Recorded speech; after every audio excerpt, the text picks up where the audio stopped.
Hi, it's Cara Brown, and this is Watercolor Conversations. It's a place where I share my love of watercolor and my seeking, my teaching, my discoveries, the connections I see, and just in general what it's like to be alive at this time here on planet Earth. I hope that this meets a part of you that's longing to be met. Thanks for being here. Hello, I'm back. It's been a month plus. I ended up getting my first virus in 3 years, which took my voice out of commission for a while.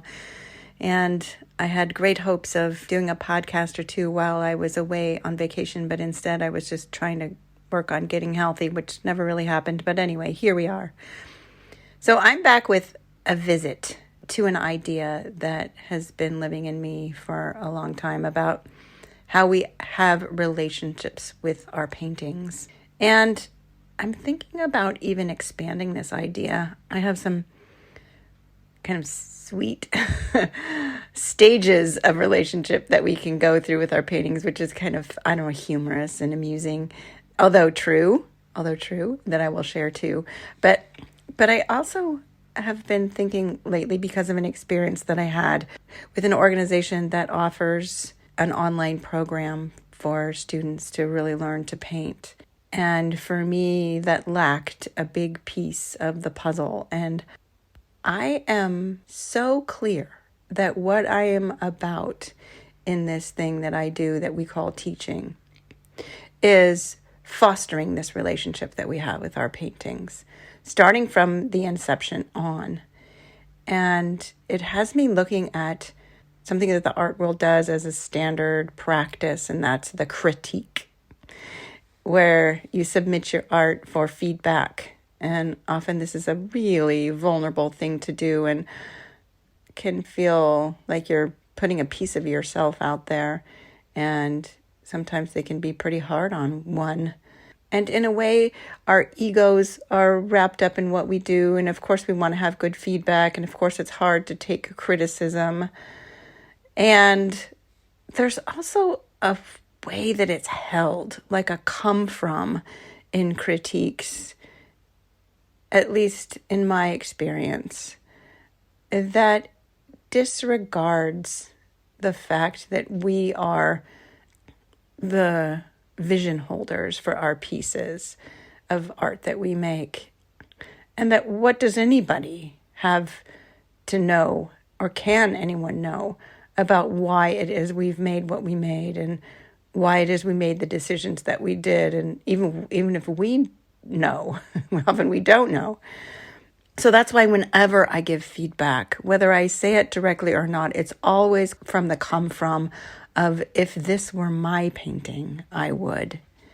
And I know that that offers a form of guidance for people who haven't come this far down the path of making their own art as I have.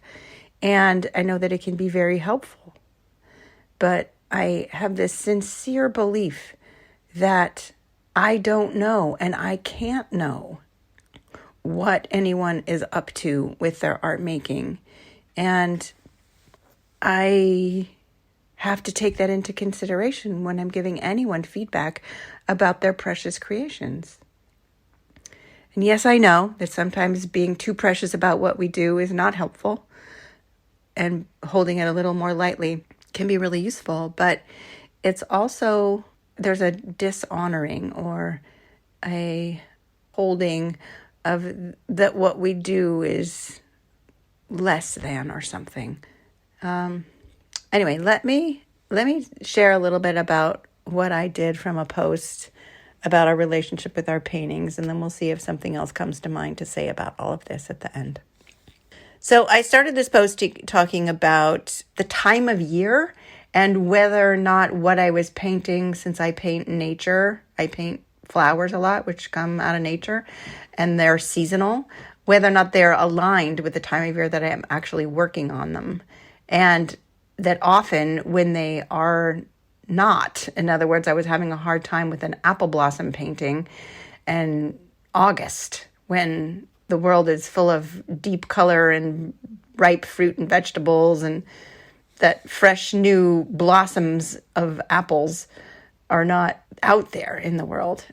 And I also have had struggles with painting rich chocolate while I was in Hawaii. For some reason, that just felt too heavy and dense, and I needed something more buoyant. And so I switched to some plumeria blossoms. So there's a way in which the spirit of the time can imbue itself and even place into our work. And it had me see and come up with these ideas of where we go with our paintings. I start here, that we begin with a courtship stage. Before ever starting a painting, the idea of it captivates us. We think about it. We might play with various versions of images. We may have a long engagement with the idea. I do. I have a whole folder of images that I call candidates, and I go visit it every now and then, especially when I'm finishing up on one, wondering who's next. But that's this whole conception stage, and that's kind of like a courtship. When the time comes to paint, hopefully, usually, we start out eager, hungry to paint, and can't wait to get going on this painting. And the first paint to touch our paper, because we're watercolorists, is thrilling as we dream of the finished painting. So I call this the twitter-pated stage. After a while, we may hit what I call the ugly duckling stage, which often goes by less delicate names like the shit stage.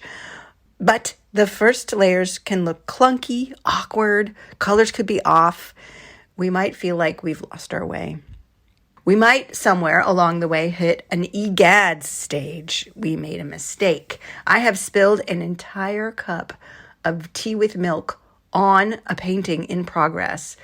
It just blurred the paint. Unfortunately, it was mostly in the background, and it stained a piece of the white paper that was going to stay white. Fortunately, I was able to clean it up enough, and fortunately, there was milk in the tea, which kept it from being too staining. But that was definitely an egads moment, and it can bring the terror that we have ruined this thing that we're working on. After a while, we might wonder if we will ever be done with this painting. It seems to be taking so long. So now I say welcome to this sick and tired stage. And we might need a planned separation. I have done that. I have set paintings aside. If I just can't find the energy to sit down and paint, I go, okay, you got to sit in the back of the stack in the studio for a little while. But once enough of it has come through, the spark that started the painting can return. It can re-energize us to see it through, to realize the vision. Maybe it doesn't even realize our vision. Maybe it's somewhat different, but it realizes our hope. Regardless, we've arrived in the home stretch. The am I done stage comes at or towards the end. Could be finished, but there's still places that might give us a little trouble when we look at them. There's something that might be funny looking or awkward. For me, when I'm at the end of a painting, it's often that it's all I can see are these parts. And they kind of rise up like a pimple on your face.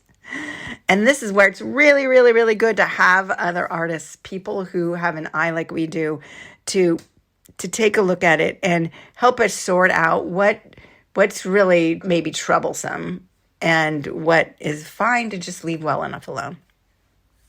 With any luck, we'll eventually come to the, oh, there you are stage. For me, this is after it's been framed and I've moved in with the next painting. I've forgotten the parts that bugged me, and I can see what everyone else has been seeing all along. The spirit that carries this painting that's entirely apart from me. You see, all of that doesn't feel in line with, even though there is a piece of there where, there's like, what do you think? Am I done?